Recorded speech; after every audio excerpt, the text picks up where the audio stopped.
Hello guys, welcome to only my talks. Telugu cinema ఇండస్ట్రీలో తనకంటూ ఒక ప్రత్యేకమైన గుర్తింపును సంపాదించుకున్న నటులు చాలామంది ఉన్నారు. ఇక అందులో సూపర్ స్టార్ మహేష్ బాబు ఒకరు. తనదైన రీతిలో సత్తా చాటుకుంటూ ముందుకు దూసుకెళ్తున్న ఈ స్టార్ హీరో తనకంటూ ఒక ప్రత్యేకమైన శైలిని ఏర్పాటు చేసుకుని తండ్రికి తగ్గ తనయుడిగా ఎదిగాడు.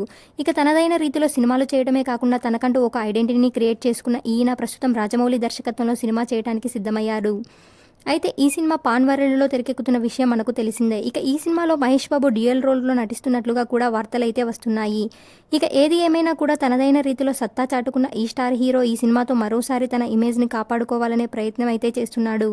ఇక తనదైన పేరు ప్రఖ్యాతులను విస్తరింపచేసుకోవాలనే ప్రణాళికను చేసుకుంటూ ముందుకు దూసుకెళ్తున్నట్లుగా తెలుస్తుంది. ఇక ఏది ఏమైనా కూడా మహేష్ బాబు ఈ సినిమాతో తనను తాను ప్రూఫ్ చేసుకున్నట్లయితే ఆయన క్రేజ్ అయితే భారీగా పెరుగుతుంది. ఇక ఇదిలా ఉంటే ఈ సినిమా కోసం మహేష్ బాబు దాదాపు 60 కోట్ల వరకు రెమ్యునరేషన్ తీసుకున్నట్లుగా తెలుస్తోంది.